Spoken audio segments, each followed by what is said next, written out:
새벽에 나오신 모든 분들에게 하나님께서 말씀의 능력과 기도 응답 주시기를 소망합니다. 시편 130편은 성전에 올라가는 찬양시입니다. 벌써 11번째 시편을 지금 살펴보고 있습니다. 먼저 구조를 한번 잠깐 살펴볼까요? 시편 130편은 독특하게도 참회시에 해당이 됩니다. 시편에서 참회시는 총 7편이 나오는데요. 6편, 32편, 38편, 51편. 그 유명한 다윗이 밧세바 간음을 저지른 다음에 회개했던 51편의 시편이 있습니다. 또한 102편과 오늘 130편, 또 143편인데요. 왜 130편이 참회시에 들어가냐면 이 시인이 인간의 죄와 하나님의 용서를 잘 인식하고 있기 때문입니다. 여러분 3절을 한번 잠깐 보실까요? 3절을 보시면 순례를 하는 도중에 자신을 너무 괴롭게 했던 사람들에 대해서 상처를 받고 많은 생채기가 났습니다. 그들을 향해 원망하고 하나님께서 원수를 갚아달라고 기도하다가 3절을 보면 그때 이것을 깨닫는 것이죠. 아, 나에게도 큰 죄가 있었구나, 내 잘못이기도 했구나 하는 것이 바로 3절에 지금 나와 있습니다. 여호와여, 주께서 제 악을 지켜보실진데 주여 누가 서리이까. 드디어 다른 사람을 탓하기보다 먼저 또 나 자신의 죄악을 발견하면서 하나님이 내 죄악도 지켜보셨구나, 용서해 달라고 간구하는 내용이 나옵니다.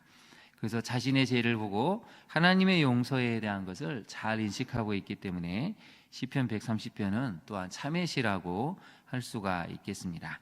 구조를 한번 잠깐 보실까요? 구조를 보시면 1절은 하나님을 부르짖습니다. 여호와여, 내가 깊은 곳에서 주께 부르짖었나이다. 하나님께 부르짖죠.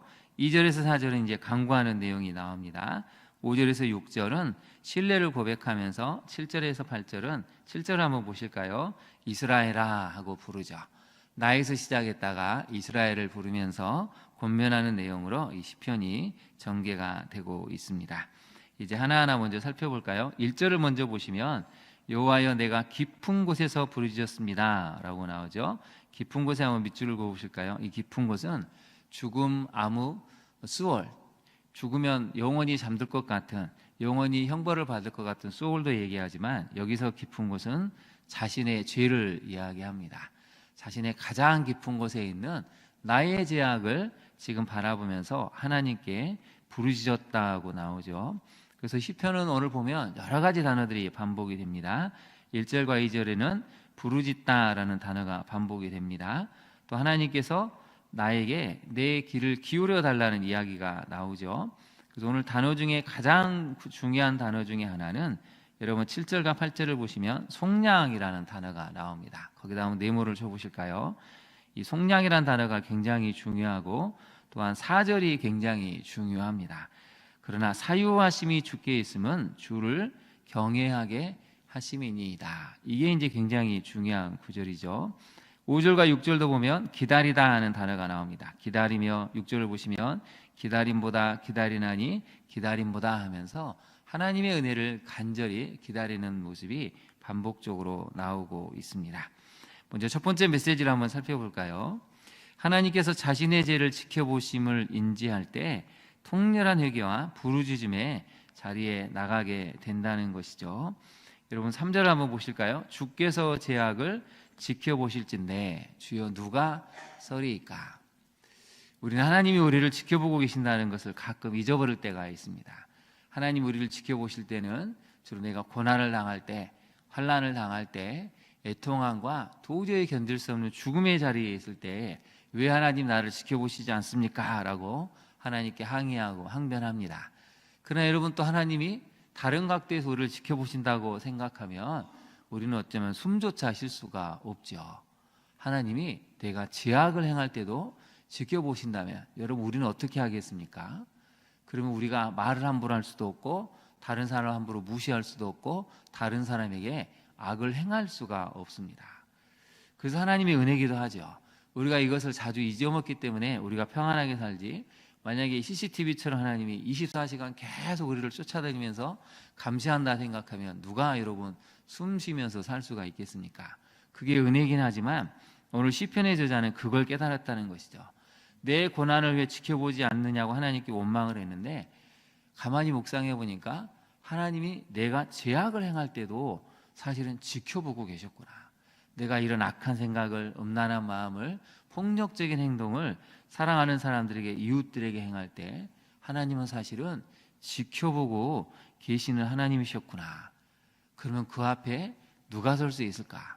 내가 억울한 고난을 당한 것, 내가 억울한 고통을 겪는 것도 물론 있지만, 그러나 또 한편으로는 나의 죄악도 하나님이 지켜보시는 걸 생각하면 하나님 앞에 서기가 두렵다는 것을 깨달았다는 것이죠. 그래서 여러분 1절은 바로 거기에 대한 이야기입니다. 내가 깊은 것, 내 죄악을 바라보면서 주님께 부르짖습니다. 그러니 하나님 내 소리를 들어주시고 귀를 기울이셔서 나를 용서해 달라는 지금 간구가 1절부터 시작이 되고 있는 것이죠. 적용을 한번 해볼까요?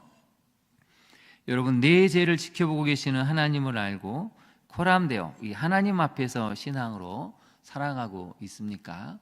요셉처럼 종으로 팔려갖고 노예 생활을 하지만 여주인이 유혹을 했을 때도 내가 어떻게 하나님 앞에서 큰 죄를 범하겠습니까? 하나님 앞에서 신앙이 있었기 때문에 그 유혹을 물리칠 수가 있었습니다. 그래서 여러분, 우리의 신앙은 늘 코람되어 하나님 앞에서의 신앙으로 가야 합니다. 그러면 교회 공동체가 건강하게 됩니다. 교회 공동체가 갈등이 있고 분열이 있는 이유는 다 내가 옳기 때문이죠. 내가 저 사람보다 더 옳고, 물론 그럴 수도 있지만 하나님 앞에서 먼저 나 자신을 돌아보면 겸손하게 먼저 죄를 회개하게 되고 서로 이해하게 되고 하나님이 원하시는 뜻에 순종할 수가 있습니다. 한국교회에서 회복해야 될 것은 바로 이 코람되어 하나님 앞에서의 신앙이 우리 성도들, 목회자들에게 먼저 회복이 된다면 교회는 더욱 건강해지고 새로운 부흥의 역사를 쓸 수 있겠죠. 또한 두 번째로 매일 내 죄를 고백하며 하나님께 나아가는 수고를 감당하고 있습니까?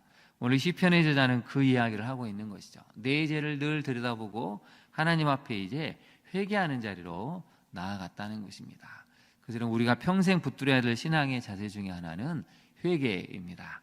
먼저 내 죄를 돌아보고 공동체를 건강하게 할 수 있다면 여러분, 그 교회에 바로 말씀이 임하게 되고 성령이 충만한 역사가 나타나게 되죠. 오늘 이 새벽에 나온 우리부터 코람데오의 신앙을 늘 말씀 묵상과 기도를 통해서 회개의 자리에 나갈 수 있는 우리 모두가 될 수 있기를 진심으로 소망합니다. 두 번째를 한번 살펴볼까요? 하나님의 용서를 온전히 경험한 성도만이 하나님께 합당한 경외, 예배를 드릴 수가 있습니다. 여러분, 오늘 가장 중요한 구절은 4절입니다. 우리 4절 말씀을 같이 한번 읽어볼까요? 그러나 사유하심이 주께 있음은 주를 경외하게 하심이니이다. 아멘. 여러분, 이걸 잘 보시면 놀라운 이야기가 나오죠. 사유하심은 누구에게 있다고요? 바로 하나님께, 주께 있다는 것입니다. 여러분, 사유하심이 주께 있다는 것은 놀라운 이야기죠. 바로 하나님께서 나를 구원하실 수 있는구나, 하나님만이 내 죄를 구원하시고 용서하실 수 있구나 하는 것을 깨달았다는 것입니다. 여러분, 내가 용서를 경험하게 되면 그 다음은 무엇을 하게 되죠? 자발적으로 자원하는 마음으로 예배의 자리에 나올 수 있게 된다는 것입니다. 그래서 여러분, 용서를 경험한 사람만이 하나님을 사랑할 수 있고 이웃을 사랑할 수가 있습니다. 그런데 그렇지 않다면 문제가 생기게 되죠. 용서받지 못했기 때문에, 용서받은 경험이 없기 때문에 늘 매몰차고 냉정하고 다른 사람을 아주 쓴뿌리와 쓴 가시로 찌를 때가 얼마나 많이 있습니까? 그것이 바로 우리가 하나님 앞에서 회개해야 될 내용이라는 것입니다. 오늘 시편의 저자는 그것을 고백을 하죠. 내가 먼저 용서를 경험했기 때문에 그 다음에 다른 사람을 용서할 수 있고 무엇보다도 하나님을 경외하는 자리로 나아갈 수 있다고 지금 고백을 하고 있습니다. 한국교회가 회복해야 될 것은 회개의 자리이기도 하지만 서로 용서하는 것이 필요한 것 같습니다. 특별히 믿는 사람들이 한번 관계가 틀어지면 얼마나 관계를 회복하기가 어려운지 믿지 않는 불신자보다 더 어려운 것 같습니다. 그런데 오늘 성경은 알려주지 않습니까? 그러나 사유하심, 용서하시는 것은 주님께 있는데 주님이 용서하실 때 주를 경외하게 한다는 것이죠. 그래서 여러분, 순서가 있습니다. 용서받은 다음에 주를 경외하게 한다는 것이죠. 그래서 우리가 온전히 하나님께 예배를 못 드린다? 그것은 사실 돌이켜보면 우리가 하나님께 용서받았다는 것을 잊고 있기 때문에 온전한 예배, 온전한 경외가 없다는 것을 오늘 성경은 알려주고 있습니다. 그래서 여러분 적용을 한번 해볼까요? 앞부분에 적용이 있지만 용서받고 구원받은 자로서 하나님께 합당한 경외를 드리고 있습니까? 정말 우리가 용서받은 경험이 있다면 웬만한 실수 나옴을 다른 사람들이 나에게 하는 그런 것들은 용서하고 넘어갈 수 있어야 한다는 것이죠. 세 번째를 한번 살펴보겠습니다. 세 번째 메시지인데요. 같이 한번 읽어볼까요? 구원의 말씀을 사모하며 기다릴 때 자신을 내어주시고 모든 죄에서 구원해 주시는 하나님의 풍성한 사랑을 경험을 합니다. 그래서 5절을 한번 볼까요? 나곤 내 영혼은 여호와를 기다리며 나는 주의 말씀을 바라는도다. 여기서 여러분 놀라운 것은 여호와와 주의 말씀을 동일시했다는 것입니다. 동그라미를 한번 쳐볼까요? 여호와와 주의 말씀은 바로 동일하다는 것이죠. 하나님의 말씀이 하나님 자신이기 때문에 나는 하나님 말씀을 기다리고 바라는다라고 이렇게 고백을 하고 있습니다. 하나님께서는 지금 말씀을 통해서 놀라운 이야기를 하고 계시는데요. 7절을 이제 한번 보실까요? 아까 속량이라는 단어가 가장 중요하다고 했는데요. 이스라엘아 여호와를 바랄지어다. 여호와께서는 인자하심과 무엇이 있다고 나와 있습니까? 풍성한 속량이 있다라고 알려주고 있습니다. 여러분 속량이라는 단어가 무엇입니까? 값을 치르고 사온다는 것이죠. 값을 치러서 다시 회복시켜 준다는 의미가 있습니다. 이게 바로 예수님이 신약시대에 오셔서 하신 일이죠. 그분 자신을 기꺼이 내어주시고 모든 죄에서 구원해 주시는 그 사랑, 그게 바로 4절, 5절에 나오는 여호와를 기다리는 주의 말씀을 바라는 자들에게 하나님이 행하신 일이라는 것입니다. 오늘 새벽에 나오신 우리 모두는 이런 하나님의 풍성한 속량을 이미 경험한 사람입니다. 모든 죄에서 우리를 속량하신 하나님이 우리 곁에 계시고 우리와 동행하신다는 것이죠. 그래서 그럼 우리가 해야 될 일은 5절입니다. 나아곤 내 영혼은 여호와를 기다리며 나는 주의 말씀을 바라는도다. 이게 우리가 평생 가져야 될 자세라는 것이죠. 오늘 시편 130편은 세 가지 자세를 이야기해 주고 있습니다. 회개하는 자세, 용서받은 사람으로서 용서하는 자세, 마지막으로 말씀을 바라는 자세를 가져야 한다고 알려주고 있습니다. 여러분 5절을 한번 같이 읽어볼까요? 시작. 나아곤 내 영혼은 여호와를 기다리며 나는 주의 말씀을 바라는도다. 아멘. 어떤 기도 응답보다 어떤 다른 형통한 것보다 먼저 여호와를 기다리시고 먼저 주의 말씀을 바라서 그 말씀이 임하는 것을 경험하는 우리 성도님들이 되시기를 바랍니다. 적용을 한번 해볼까요? 적용을 해보면 매일 말씀을 묵상하며 하나님의 구원을 기대하고 있습니까? 나의 죄보다 크신 하나님의 사랑을 매일 누리며 살아가고 있습니까? 시편의 저자는 순례 중에 이걸 깨달았다는 것입니다. 내 죄가 너무 컸는데, 내 죄를 지켜보고 계시는 하나님이 너무 크셨는데 말씀을 사모하고 기다렸더니 하나님이 그 인자하심으로 풍성한 속량으로 우리를 긍휼히 여기시고 죄를 용서하시고 허물을 덮어주셨다는 것이 바로 시편 130편의 내용입니다. 특별히 여러분 5절 말씀을 붙드시고 간절히 기도하시기를 바랍니다. 하나님, 내가 여호와를 기다립니다. 하나님을 기다리고 하나님의 말씀을 간절히 사모합니다 할 때 우리를 살려내시는 말씀이 우리 자신에게 임하게 돼서 우리가 살고 우리 자녀가 살게 되는 역사가 있다는 것이죠. 특별히 여러분 우리나라 대한민국을 위해서도 간절히 기도해야 됩니다. 7절을 보시면 이스라엘아 여호와를 바랄지어다 라고 했죠.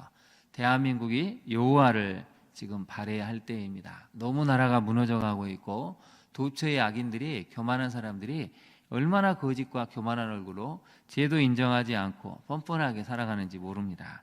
이러한 모든 죄악에서 하나님이 구원해 내실 수 있도록 그분의 풍성한 속량이 우리를 구원해 낼 수 있도록 이 새벽에 같이 간구하고 나라와 민족을 위해서 기도할 수 있는 우리 모두가 될 수 있기를 진심으로 소망합니다.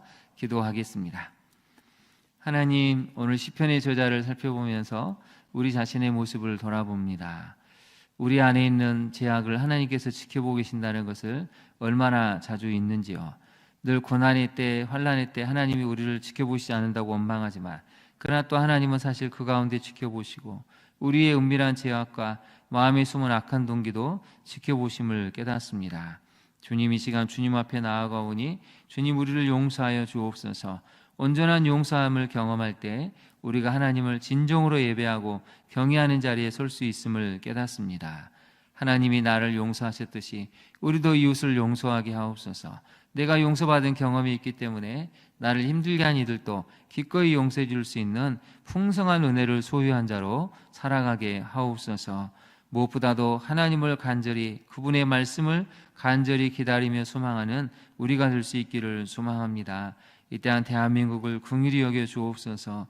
도처에 악인들이 날뛰고 교만한 사람들이 곳곳에서 일어나 죄와 수치가 무엇인지를 모르고 부끄러운 줄을 모르고 악을 행함이 이 땅에 가득하고 있습니다. 우리 다음 세대가 그것을 본받아 그 악에 문들까 두렵습니다. 주님, 이 땅을 긍휼히 여겨주시고 속히 이 땅이 회복되어 하나님의 정의와 공의가 강물처럼 흘러갈 수 있는 하나님의 풍성한 성령이 먼저 임할 수 있는 이 땅 대한민국이 되게 하옵소서. 예수님 이름으로 기도합니다. 아멘. 하늘에 계신 우리 아버지, 아버지의 이름을 거룩하게 하시며 아버지의 나라가 오게 하시며 아버지의 뜻이 하늘에서와 같이 땅에서도 이루어지게 하소서. 오늘 우리에게 일용할 양식을 주시고 우리가 우리에게 잘못한 사람을 용서하여 준 것 같이 우리 죄를 용서하여 주시고 우리를 시험에 빠지지 않게 하시고 악에서 구하소서. 나라와 권능과 영광이 영원히 아버지의 것입니다. 아멘. 함께 기도하겠습니다. 우리가 먼저 우리 자신의 죄악을 용서받을 수 있도록 회개의 자리에, 또 용서의 자리에, 무엇보다도 말씀을 사모하는 자리에 설 수 있는 우리가 되게 해달라고 간절히 간구해야 되겠습니다. 특별히 여러분, 이 땅 대한민국이 하나님의 풍성한 속량을 입을 수 있는 이 땅이 될 수 있도록, 이 땅의 모든 죄악에서 하나님의 구원하심을 경험할 수 있는 다시 거듭나는 대한민국이 될 수 있도록 여러분, 이 땅 대한민국을 위해서 기도해 주시기 바랍니다. 우리 다음 세대의 정신건강이 계속 무너지고 있습니다. 우리 다음 세대의 아이들이, 또 우리 청소년들이, 청년들이 올바른 정신건강, 마음건강, 영혼건강을 지킬 수 있는 이 땅에 좋은 문화들이 정착될 수 있게 해달라고 오늘의 말씀을 가지고 우리 같이 한번 주님의 이름을 부른 다음에 간절히 기도하도록 하겠습니다. 주여